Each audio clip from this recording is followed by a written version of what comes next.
Welcome back, everybody. We are back with George.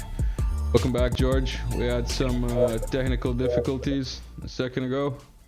Yeah, You are in Thailand, halfway across the world, and you are using public Wi-Fi, basically. So technical difficulties are expected. But let's not keep the subscribers yeah, waiting any longer. Right back where we left off, NATO, the US, Russia, and Germany out, the Kantian peace theory that we covered, and then we can move on to not an inch further. yeah. I got my laptop hardwired into the router, but I don't know. Still, the internet here is kind of sketchy. But anyway, yeah. So the call dropped at not 1 inch farther. Yeah. So that was just talking about, um, like I mentioned in that previous slide. Jack Matlock, the ambassador, wrote that book. He was recalling that Baker promised Gorbachev after the unification of East and West Germany, NATO would not expand eastward at all. Eastward, past the Oder River is what he's talking about, into Poland. And Mearsheimer said it was a bad idea. The professor from Chicago, he's been arguing that for a couple of decades now. He's been arguing a lot of things. And Professor Stephen Cohen thought it was a really, really bad idea. He's been arguing that for a long time. So I just threw those books in there. Also, there's a guy, Gerald Sussman at the University of Portland in Oregon that had a book on that several years ago also. Maybe he's not as famous as the other guys, but there's a bunch of people that have been arguing that in mainstream academic books for a long time. Yeah. So I just try to throw those in there. I try to throw those in there because if you're listening to Bill Kristol and CSIS and the Kagan brothers, you would think that these books didn't even exist. All right. I see. So I see it cut out like before. I see you've got like a tweet here from the Chinese foreign ministry spokesman. You've got some Chinese propaganda for us as well today, huh? Excellent. Don't you know flavors. It? Okay, so let's get into so let's get into the next slide set. NATO, the US in, Russia out, Germany down. Yeah. So like I was talking about, Alex and Alexander on the Duran, they're saying is the purpose of NATO is to keep the US in Europe to prevent World War III, keep Russia out of Europe to prevent World War III, and Germany down in Europe to prevent World War III. And what happened was NATO expanded eastward and is now starting World War III. So we're explaining that, why that's occurred, because the purpose of NATO is to prevent World War III, but then it realizes with the disintegration of the Soviet Union, and then Russia, and this is very, very important because of the changing politics in the United States. The left loved Russia when it was Marxist, atheist, communist. Mm-hmm. Now Putin is in power, it became capitalist, and Putin started spending, hundreds of millions, if not $1 billion, into trying to reestablish the Orthodox Church because he realizes secularism and atheism just does not unify a country. So, so he shifted it back. So now the far left and the moderate left has then started to hate Russia.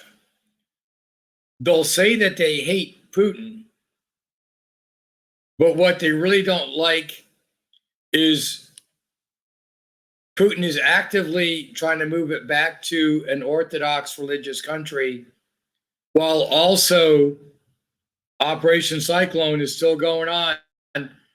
The people from the Arabian Peninsula have just been spending billions of dollars since the 70s. I mentioned General Zia al-Haq in Pakistan was an Islamist of spreading hardcore Islam up in Central Asia. And after the Soviet Union fell apart, there's all these multi-million-dollar mosques just springing up everywhere in Central Asia. And with that comes the Islamic movement of Uzbekistan. You get the Sunni Tajik Taliban, different from the Sunni Pashtun Taliban. Like when I say Pashtun Taliban, somebody will jump up and say, oh, not all of them are Pashtun. Well, no, each one of these groups is designed to obliterate a different boundary in Central Asia. So I demarcate each group to what their task and purpose is. In the Islamic world, to bring back to Khorasan, you need to get rid of the borders between, well, it's basically centered in Afghanistan. So you need to get rid of the borders in Pakistan. So you got to get rid of the Duran line. You got to get rid of the Afghan Tajikistan border. You got to get rid of the Afghanistan Uzbekistan border, and you got to get rid of the Afghanistan Turkmenistan border and obliterate Iran, which the United States is actually making that possible, and other Middle Eastern countries. So, and that's, of course, is to fulfill their end times prophecy to march through the Shias in Iran and attack Israel from the Khorasan area. So getting this, so instead of stopping the war, NATO and the regime change destabilization strategies, which we've clearly been in, are now actually going to create World War III. So it's kind of the opposite of the intentions here. So let's go to 39. Yeah. See, with the pipeline integration, if the United States allowed it, then the U.S. would have been, Russia would have been in Europe. Germany and the whole German world would have been up in Europe, because having cheap natural gas would have made their leading sector, petrochemical, machine tool, automobile industry, it would have made them very highly cost competitive also. And they would have been selling cars and all those goods through Central Europe into Russia, because you're trading oil for finished goods, and then ultimately you're going to move assembly plants there also. So it would have integrated Germany through Poland into Russia in cooperative. So if you had an economic integration occurring, then Germany, all of the German world would be up, because there's huge petrochemical and pharmaceutical companies in Switzerland, obviously. Liechtenstein, okay, they just small country, but they have Hilti tools, which is great tools. And then Austria has German companies into it. It's also got KTM and Husqvarna motorcycles. It's got Rotax engine makers, and they have a big deal with Tata Industries in India to design their engine manufacturing. They produce a wide variety. G-Wagons. They also do G-Wagons, I believe. Oh, yeah. So, yeah, they have different assembly plants. Yeah, and, Steyr firearms, and, there you go. Yeah. Head skis and a lot of industry. And a whole bunch of industry. Yeah. Yeah, that's super high tech. Well, and Glock pistols, of course. I got a bunch of them. So yeah, if that integration happens, it's basically an integration of the German world too. So in that case, Germany's up. That's why Germany's up, because it would help all the German world. Russia would be in, and that would squeeze the U.S. out, and the global center of gravity would shift. All right, so now let's get into. So to prevent that, the next slide set is about NATO is trying to absorb the Warsaw Pact countries. And that's why if you just move the EU and economic integration into Central and Eastern Europe without the NATO military component, then that the infrastructural and economic integration would have occurred, which means that Russia's in Europe, Germany's up in Europe, and the US is out of Europe. So let's get on to the next slide. Okay. So the real reason is the economic integration and the Russo-centric six power center doctrine that includes India. So they have to come up with a reason to stay in Europe. So it's you're talking about Zbigniew Brzezinski's Carter era Operation Cyclone shifted from Central Asia to Eastern Europe. So you're going to use the human rights, social justice, and democracy. Of course, if you want political democracy, you would do that by trying to break up the Russian oligarchs, the Ukrainian oligarchs, and the Polish oligarchs. The United States actually encouraged the oligarchs rather than breaking them up. They did that during the Yeltsin administration. And the hardcore Russian nationalist oligarchs that want to see Russia become a world power again, they backed Putin because they want him to go after the Western-leaning oligarchs, and they want the Western-leaning oligarchs to take their money out of the West, out of Western banks, and invest back in Russia. And if they don't comply, well, then they fall out of windows and fall off buildings, or they mysteriously die in Portuguese hotels or wherever they die at. So Ann Applebaum, talks about how they're dying in that video with Bill Kristol, but she doesn't explain why they're dying. Again, Putin is just killing people for no reason. Evil, crazy Putin. Anyway, it's not Putin killing them. It's not like he's doing it personally. Nobody knows how they died. It's a mystery. Like, there's no proof of anything. And it's all conspiracy theories. Well, right? And comedy. One could make the conjecture, because we went over this. Remember to we went over this in more comedy. Yeah, like, share, subscribe for boring videos and really bad comedy. Absolutely. So yeah, like we did in the 3 Russian strat plan videos, what Russia needs to do to succeed is use its oil and gas resources and mineral resources in that other map that we did before, that we're going to get to again. He's got to use that as an export-led growth strategy for cash to then get fund an import substitution industrialization program to build their economy, because the Western people will say, well, their economy is kind of stagnated in the past 30 years. Well, it's stagnated because the American companies are exporting the capital and preventing an import substitution industrial program, an ISI program. They're doing that on purpose. And the Russian nationalist oligarchs understand that. That's why they're backing Putin.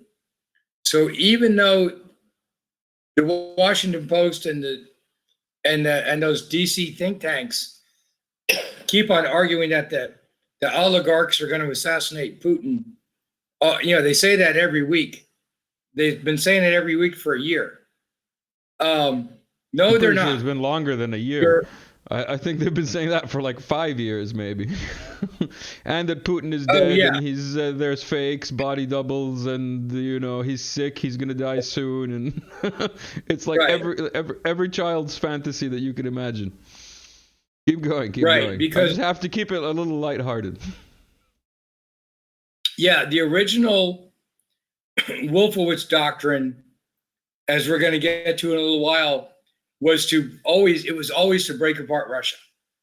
It was to break it up into separate republics and oblasts, so then you could exploit the minerals with a handful of corrupt dictators.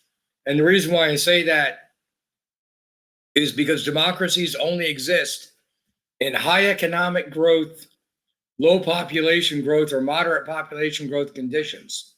That's why we went over my unified behavioral theory frameworks in the previous slide sets, to show you what frameworks, what goes with what.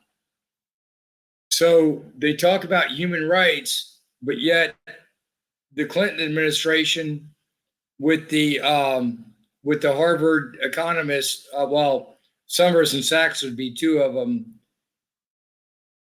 but Sachs definitely wanted to break up the oligarchs, and he resigned because the Clinton administration and then the Bush administration actually strengthened the oligarchs. So no, they didn't want any of that.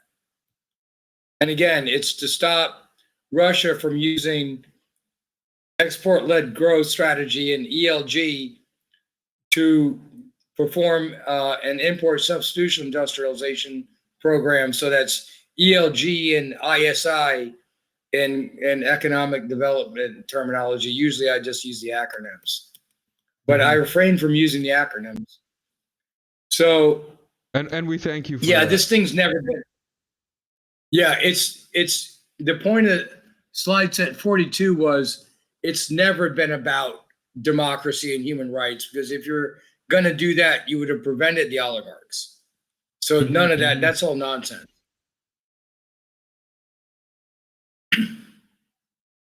All right. Yeah. Okay. So, Richard Audi was, his 1994 book, Economic and Political Reform in Developing Countries, is written about Mali and Niger, how the multinational corporations, whether they're French or American, they move in, they pay off some dictator, they supply them with weapons from whoever they want to pin it on.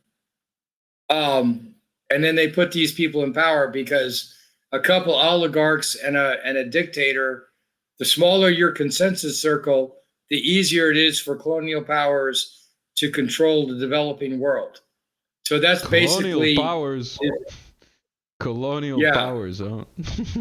Good. Orwell, newspeak. So and now you have the neo-colonial powers. No. So let's see. Move over to 40. Move over to 44 now. Yeah.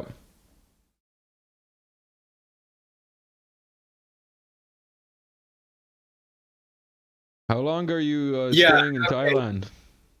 How long are you staying in Thailand? I don't know. I'm kind of I'm waiting for my international driver's permit to get here because I want to go into Laos and Cambodia. I want to look at more infrastructural projects. Don't worry, I'll try to get better. Yeah, I'll try to get better. I'm just hoping to have better internet. Yeah. Yeah. So anyway, so here again, the United States has used National Endowment for Democracy and some of the other organizations.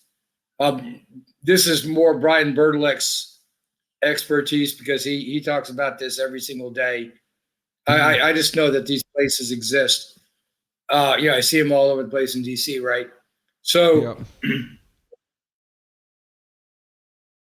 the takeaway here is you have a whole bunch of people trained in woke politics, and they don't know anything about the grand strategies, and they don't know anything about the old school economic and political development theories. I'm talking about the theories of Seymour Lipset, Rostow, and the Solo Swan models that were all big in the 60s and 50s, 60s, and 70s. It's they used to be more widely taught in the political science and international relations curriculum.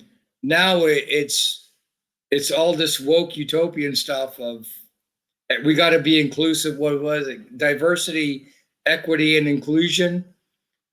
So they took out the old school books about why the Depression happened, like from guys like Larry Kindleberger and all these really classic books that actually really taught you how economies function. And they replaced that with diversity, equity, and inclusion stuff. So now these college graduates don't have any idea what success failure parameters are to achieve any kind of economic growth or integration that would actually lead to a content peace cycle. So what you're seeing now is a total crumbling of many parts of the world. Like I've been predicting, since global population growth is J-curving and global economic growth is still relatively linear, you're going to have a cascading set of fourth world failed states anyway.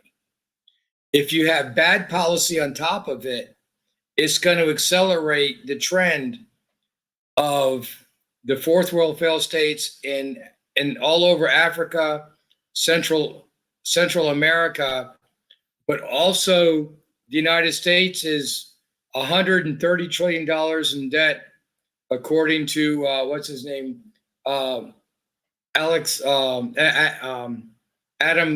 Schechtman was on Kitco the other day. So I don't know. You could have a cascading set of bankruptcies in the Western democracies as well. See, that's what's risking here. All right, so now we're at slide set. What is that, 45? Yep. With our resources map. Yeah, all right. Okay, one thing I see. See, I call Afghanistan a do-gooder disaster. Because in the Felix Rex videos, other videos, in a country loaded with minerals, they never developed a primary economic sector. Eric Prince talked about that in some of his papers. I don't think they were given the chance. I don't haven't they been at war with everyone forever? Because everyone has been trying to invade. Oh no, I'm talking about the United States. The United States was there and could have done that very easily. Yeah. Like if they wanted to, in 20 years, it could have been done. Yeah. Oh, we spent $2.6 billion, and the wokesters were surprised because I talk to them all the time. The wokesters had no idea why Afghanistan fell apart. It had no. I don't want to get too much in this. I want to move on, but no primary economic sector, and they had no knowledge of they had little knowledge of the ethnic and religious rivalries going past from the old Turkic empires, the old Mughal empires, the old Mongol empires, the old Persian empires. Mm-hmm. And don't forget Alexander the Great. Yep. So here we're talking about I can tell from watching other social media like LinkedIn. Mm-hmm. I was talking to a bunch of people, and I'm like, how do these people come up with these statements in DC? And one guy was like, George, they'd never been out of the country. I mean, I've lived over here for 13, 14 years now. Mm-hmm. So you're talking about a whole bunch of people that, go to the different Ivy League schools, basically, go into the government or into the think tanks, and they might vacation or do a year here and a year there. But Like as Mexico one guy and says Canada. here, yeah, no, but they'll do Afghanistan or Iraq for a year and punch their and hit their checklist. And I stayed over there and I had time just to watch documentary after documentary after document, historical documentaries on all the Eurasian countries, because I got, plenty of time to sit and watch 6 hours of videos and read academic books every night. You can download the old school books on PDF and I just read or watch videos. So yeah, you get a whole bunch of, the point here is you get a whole bunch of these people from the woke people. They're out having women's rights courses and things like that. And as soon as the United States leave, well, the Taliban take over and women have no rights. They had all these women in the police force and the military. Well, in actuality, they didn't even fire a shot against the Taliban. So, I mean, their expectation is, this, okay, I'm going to get women's lib on my ass, but whatever. It was the they had these nation building. It was basically the wrong kind of nation building. Like they were building like psychology of like liberalism and equal rights instead of building roads and factories. Is what I think exactly. Yeah. Absolutely. So Professor Danishka at the William Patterson University was talking about the Peace Corps she was in the Peace Corps and she was talking about how corrupt and inefficient that was, saying that the wokesters in that program wanted tolerance, never considered competence, and never built anything that lasted by the next monsoon season. So she thought it was just a big waste of time, and it was over politicized. Well, it wasn't wokesters back then, but it was, whatever the equivalent of that was. Well, it'd be the 1960s liberals, do-gooders. So that's why I call that, in that slide set on 45, we're having a do-gooder disaster, but not just in Afghanistan, not just in Iraq and the Middle East. It's actually a cancer that's spreading. Meanwhile, the multinational corporations are actually glad that these do-gooders are running around doing stuff.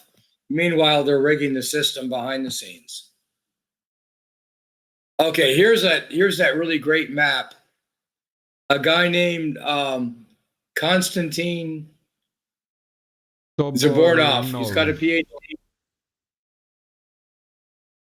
Yeah, like what you said. I was just trying to pronounce it. maybe like what I said. Zabornov. Yeah, well, we need to get your friend that's getting his PhD on from Russia. What's his name, Draco? I asked him, but he says his English is not like sufficient enough to be on YouTube in English and or to debate or talk about it like on a recorded English. So that I think we'll have to leave to another day maybe, or like try and get something more advanced set up. Yeah. But in any case, let's continue with the slide set. Yeah, well, if you look at the comment section, they say I need diction lessons. So anyway, moving right along. I'm not the best speaker, but I do know I do know geopolitical and geostrategical analysis. I do know that. People also sometimes, even in my personal life, let's put it that way, draw attention to the fact that I make long pauses sometimes, but like I'd rather pick the correct word than just say random things. You know what I mean? And in your case, when you're presenting something like this, you have to make sure that you're picking the right word.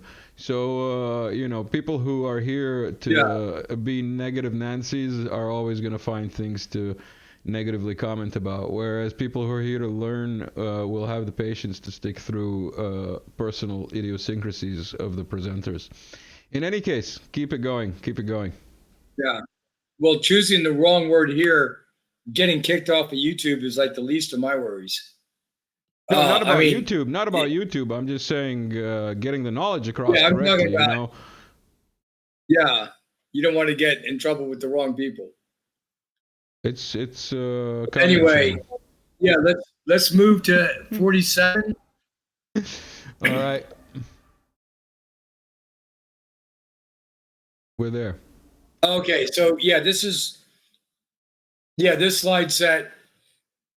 Yeah, Jeffrey Sachs is, since I wrote this is when I wrote this before Jeffrey Sachs started coming out vehemently against the war in Ukraine, but Mm-hmm.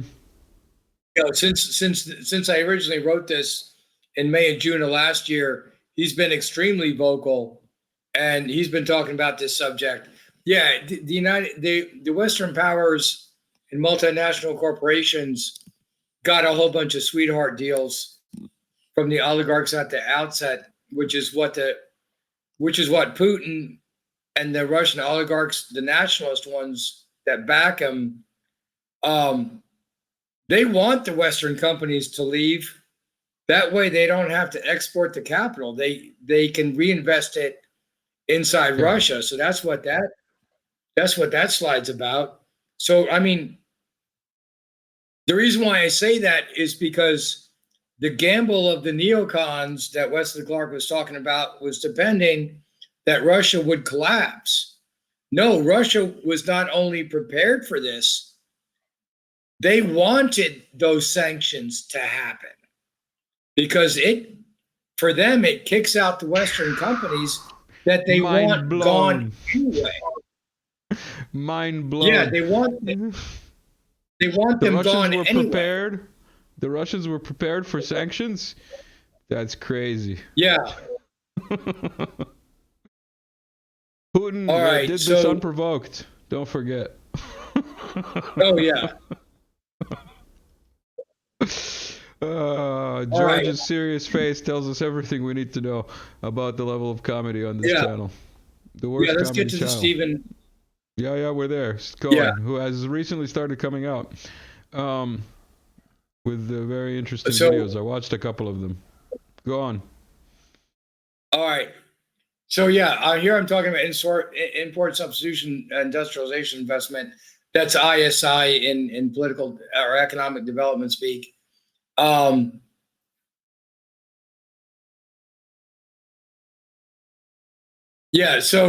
with the sanctions, they're actually got rid of the companies. They don't have to export their capital. They can invest more into Russia now is their plan. We covered that in the 3 videos that we did. Well, in the second 2 out of 3 videos that we did on the Russian strategic plan. So let's move to resource curse all over again. Yeah, during the 1990s, the United States. Yeah, I talk about this a lot because in all these left to center classes I took on international political economy, you had all these young idealists, 20-year-olds talking about, we got to stop the Western multinational corporations from taking advantage of the developing world and all this. Mm-hmm. Well, they get in power, they get older, and it's worse than it has ever been. Yeah. So that's, again, the opposite happens. It's by accident. Let's see. Coincidence. Yeah. Don't think about it. So let's move to the next one. Wolfowitz Doctor, 1992. Oh, okay. Yeah, here again, because you watch all these CSIS videos and the Bill Kristol videos and Ann Applebaum videos and the Fiona Hill Rex Fridman video that we discussed last month. You watch all these videos, and it's 3 hours of how Putin and Russia needs a psychological exam And really, they do that to obfuscate the geopolitical and geostrategic analysis instead. Mm-hmm. So here, running over the history, the Wolfowitz Doctrine is a continuation of the great game that was written down by Halford Mackinder into a formal theory advanced by Nicholas Spikeman when he was at Yale. Halford Mackinder was at Oxford, then moved to the New York area where he was running back and forth between Princeton, Columbia, and Yale.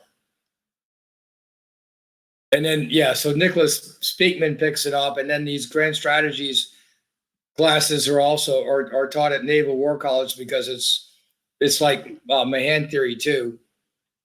And then they have visiting scholars from Oxford, and these are basically the colleges or the universities that are feeders for the intelligence community, both in the U.S. and the UK. That became really this is apparent. like something. This is something some crazy bum on the street told you, yeah? Where do you get these? Where do you get these crazy theories from like random homeless people? Yeah. I'm guessing, yeah. From Well, the random homeless people hand me the university syllabi. Okay. I don't know how they come by them. It must be thrown out by the well-educated people. I get it. Yeah, it's the most well-educated homeless people we've ever seen. So so these Wolfowitz doctrines, they won't discuss. They don't discuss the thought lineage at all. So it's more of an ideological discussion of why NATO must move east, why Russia must be broken up, and then the aspect of, well, the left, the center left and the left loved the Soviet Union and Marxist communism. Now they hate Russia now that is turning capitalist and trying to become more orthodox. Is trying to get through this transition period of shifting backwards. It's all this comes from Mackinder and Spikeman theory. Brzezinski's theory is all about destabilizing everything in and around Russia and separating Russia and China. Let's see. So now we're at 51. Slide set 52 is that? 51? Geopolitical realism over idealism. Okay. Yeah, this one is about we already discussed the substance of this one. Oh yeah, okay. I already discussed this one together.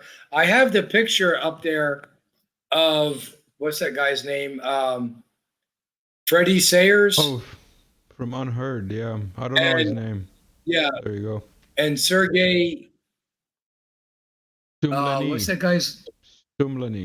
Okay. Sergey Sumlani. Yeah, I got my monitor too far away. I'm not set up like I was back in the States.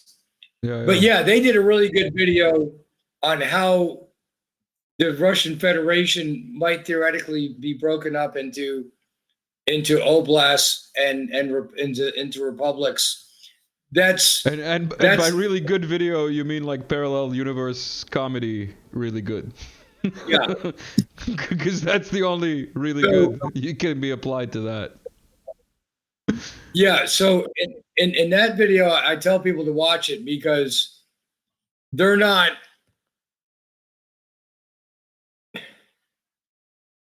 saying that that's what the neocons want, but they don't want to say it. Mm-hmm. They don't want to get in trouble with YouTube, but in getting around the censors and staying close to the edge, that's what they're really want. They're not a comedy show like we are. We're a comedy show. Yeah. They got to worry about censors. Yeah. All right, let's go on to the next Let's move on to the next one. Yeah. Keenan and the Five Power Center Doctrine. Tell us about it, George. Are you still there? Oh, good. You're not frozen. I thought you were Yeah. frozen. I wrote this. I wrote this a long time ago. It was. Let me zoom in on this a little bit. Yeah, it was.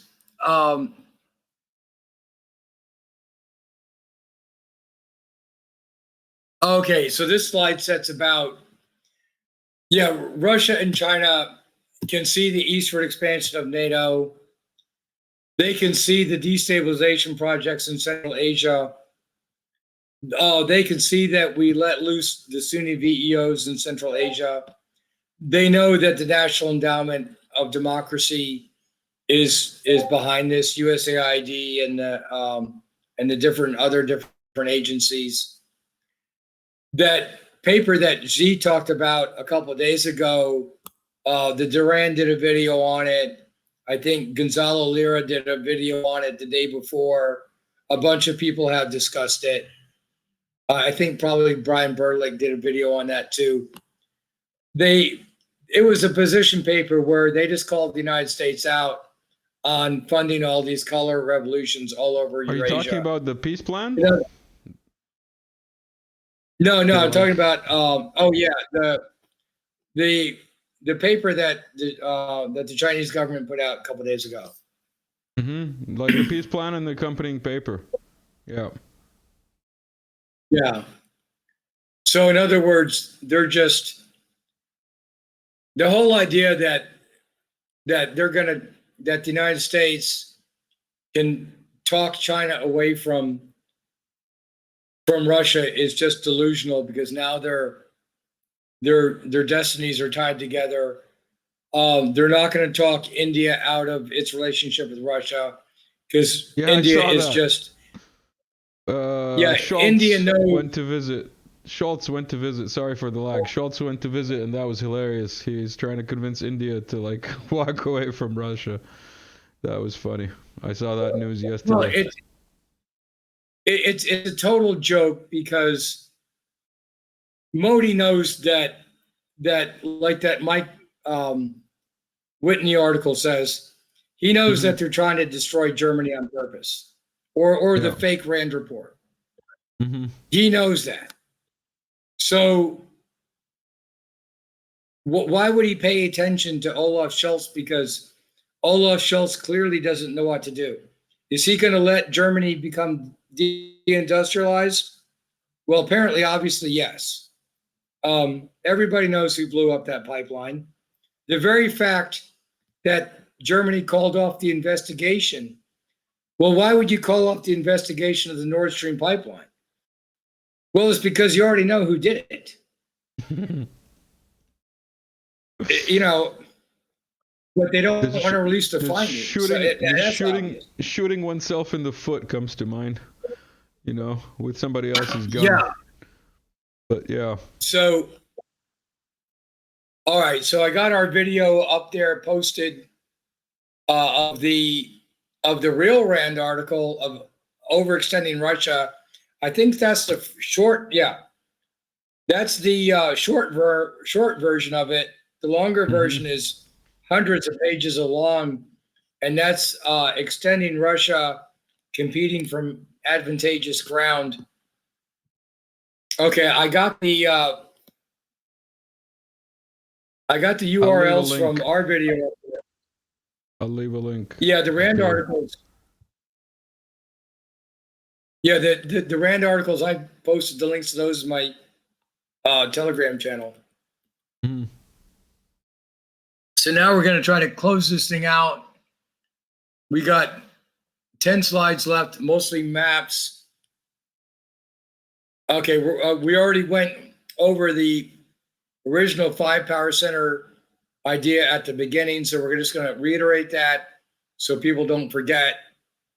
North America was power center number 1. UK was industrial power center number 2.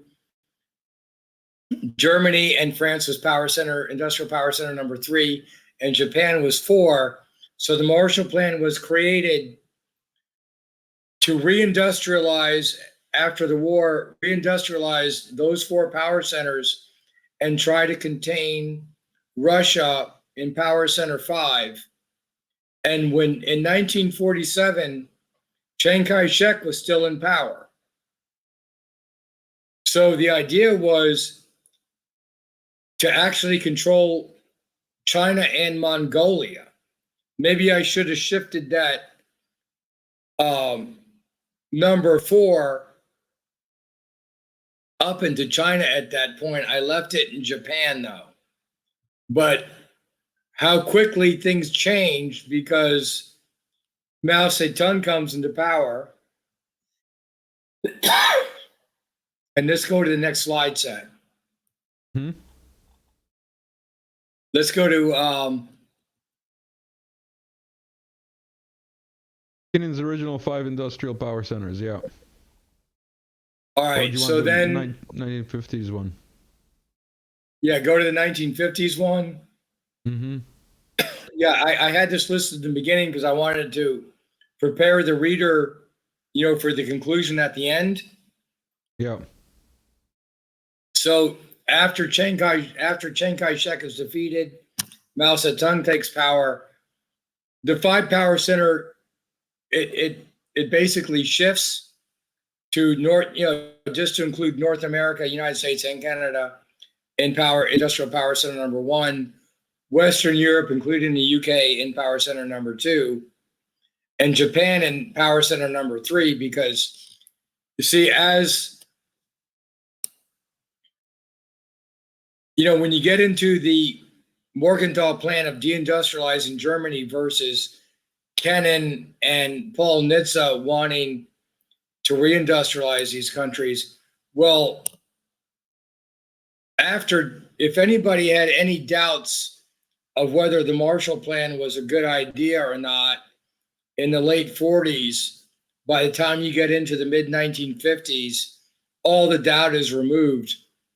You've got to industrialize Germany and Japan because now you're going to need them to contain Russia and also contain the new communist China, because Russia is now trying to industrialize China. Now, of course, it didn't go very well. I mean, hundreds of thousands, if not millions of people died of starvation in the meantime because these great leap forwards are just great leaps backwards.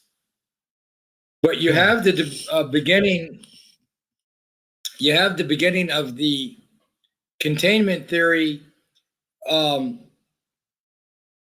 You also have the beginning of the domino theory, because now it looks like communism is not only expanding to China, but Southeast Asia, because Ho Chi Minh has a nationalist movement operating out of southern China into northern Vietnam and northern Laos. Hopefully, once I get that international driver's permit, I'm trying to get to Dien Bien Phu on my travels and watch go through the Ho Chi Minh Trail is what I'm trying to do, and visit the different CIA air bases, because it has there's so much history into this. Because then American foreign policy changes and starts to get very aggressive in that region. I'm in this region, so yeah, in this region because I'm sitting here. So yeah, it shifts American policy. Kennan was like, don't waste your effort in trying to save the French in French Indochina. Other people were like, no, we need a more of an aggressive rollback strategy. Dean Rusk.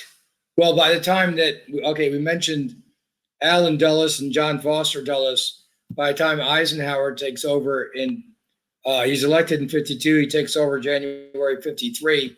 By the time the Dulles brothers are in power in the CIA and the DOS, the Department of State. I started talking in acronyms again. But by the time they take over power, you're shifting from a containment strategy more to an aggressive rollback strategy. And then So we've got the sixth power center, basically. Yeah, we got that. So then we got the six power centers, with the number 6 being North America. Maybe I need to add that on a map somehow. We'll get a new map at one point. I'll fix the video. I didn't have time. I'm trying to. I got another video I got to do with Monster Consortium. I'm not sure I'm not sure whether that's 2 hours or 12 hours. Speaking of, it's been 50 minutes, so let's shift it into high gear for these last few slides, because I skimmed over them, and the six power center strategy, people should be well aware of it by now. Let's get into the Wolfowitz doctrine, printing dollars to break Russia apart, which really, when you look at it from that kind of perspective, the whole printing dollars thing, no wonder they printed so much in the last 2-3 years. Yeah, again, this is okay. Andy Scheckman, I got his name wrong before. I was this video came up yesterday because I like to watch Kitco and Stansberry. Yeah, I watched Michelle on Kitco and Daniela on Stansberry from time to time. So here was a very interesting conversation from Andy Scheckman, where I'm pegging rampant inflation at 30 trillion in 2027 and much higher levels of inflation at 35 trillion in debt by 2033, which, because of the COVID and the massive spending, we're already at 31 trillion now, with another 3 trillion allocated. So we're about at 33, 34 trillion now. And then I always was wondering, we're funding this debt out of the Social Security program. So instead of putting the money away from the United States Social Security, welfare, and Medicaid and Medicare, we've actually spent the money.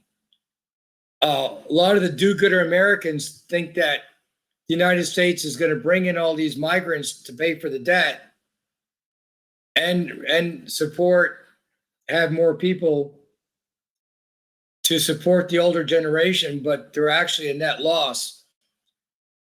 There's more demand on our social services, not less. So people are thinking that they're going to get their Social Security and their Medicaid and Medicare as they get older, but it's probably already spent. It's probably already accelerated. People think that they're going to get both. The reality is more than likely they're going to get one or the other.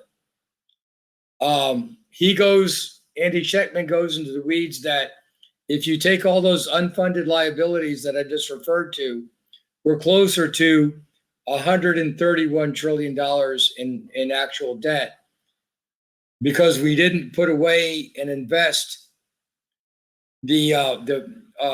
for our unfunded social services liabilities. So we're really about 131 trillion. So now the United States has gone into this foray without realizing whether we can afford a long fight with Russia. They really thought, or I'm guessing that they really thought, that Russia was going to collapse in the first quarter of last year, and then collapse in the second quarter, and then they were sure it was going to collapse in the third quarter, and then absolutely positively sure that Russia was going to collapse in the fourth quarter. And now we're in the first quarter of 2023, and they didn't collapse. So now you see that Rand article come out a month ago talking about maybe that they could get, maybe they should look for a way to a path towards peace.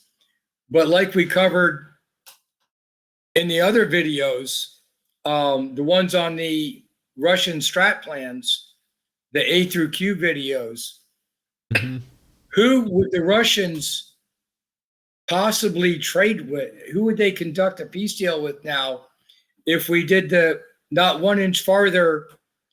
If the United States didn't honor that commitment, moved NATO east and east, took over Poland and Ukraine and Georgia, trying to cut off all their pipelines and ports, armed the right-wing groups to move into Rostov-on-Don, did the Euromaidan coup to take over the Black Sea Fleet at Sevastopol on purpose. So they've done all these agreements in bad faith. Yeah. Who would they possibly negotiate a peace deal now? Because they've the United States has argued in bad faith for so many decades.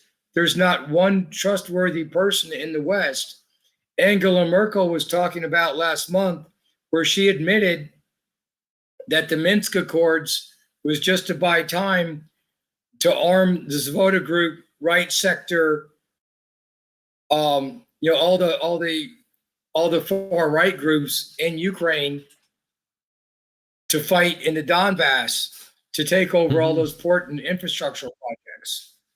So there is nobody left that Russia could possibly trust to formulate a peace deal. That's where we concluded that series of videos. So now we're at $31 trillion in debt. And now the unelected people that didn't debate any of this that Wesley Clark was referring to, now we're faced with $131 trillion in total debt when you calculate it by Andy Schechtman's point of view. And Russia's not collapsing. And separating Russia from China is delusional. Yeah. Because China did the whole Silk Road project and turned that into the Belt and Road project to build all this internal logistical supply routes over land to get away from the U.S. Navy. It's delusional that they would reverse course now after spending trillions of dollars on that to integrate with Russia, to integrate through the stands, to build their railroads into Germany. Now you want them to stop that and become loyal to the Biden administration. I mean, it's just so delusional. Yeah. George, see, Andy Schechtman. Part one cut out at about 45 minutes in, and we're already 58 minutes in. Yeah, and, I know that. I just don't want the internet to get bored of your. I don't want your internet to like burst out of boredom with the slides. So let's get through the last couple of slides as fast as possible. Yeah. Well, this is don't interrupt me at the beginning when I'm trying to close these things out. All right. So no, please don't, because I'm trying to tie together a lot of points. So in this case, the internet doesn't break up. Yeah, just let me finish. We're $131 trillion in debt, and now these people that run our government don't know what to do, and they probably cannot get a peace plan now. So go to the next one. Yeah. So so now wait, go to the next one. Is it 59 or the 60? Yeah, that one. Yeah, that one. Okay. Yeah, I already went over the Wolfowitz plans backfiring. So now if people look at that map, it's written in Cyrillic, but that's basically where the oil and natural gas fields are. The reason why I want people to look at that is because there's oil and gas fields near all the other industrial powers. So Russia has all the energy supplies that it can supply all the other industrial powers for a fraction of what US LNG is, and is a lot cheaper. Well, whenever you're talking about LNG, liquefied natural gas, it's really expensive to ship. They can build pipelines and do it for 1/7 of the cost, whether it comes from Qatar or whether it comes from Louisiana or the LNG ports in Maine. Hmm. So the whole idea that Russia's going to collapse and they can stop this integration is fanciful. So let's get Backfiring into a bipolar world. Or multipolar, maybe. yeah. Multipolar. Backfiring from Yeah, a bipolar world, maybe. Oh, come on. Are you there? So yeah, Yeah? Okay. the Wolfowitz plan is for the United States to be the only superpower. Well, when that backfires, it's not only going to be a bipolar world, but the political center of gravity might shift. So that's, I'm always going to talk about that because that's what they're concerned about. And it's Okay, happening. so now this is talking about with the regime change destabilization programs, the Arab Spring, the withdrawal from Afghanistan, supporting these different groups in Iran to protest and riot and blow up pipelines. More and more countries are actually joining BRICS. All right. Mm-hmm. Peter Zahan was on Joe Rogan's show a few weeks ago, and he was talking about how clever the Fed was of exporting the inflation to the developing world. Well, what the backlash of that is going to be is it's not just the Central Asian countries that are tired of these destabilization programs and U.S. foreign policy, but now the other developing world countries are, especially in Latin America, where more and more countries are starting to join BRICS because they're going to want to exit the petrodollar. So this effort to bully people to stay in the petrodollar looks like it's backfiring. Let's go to the next slide.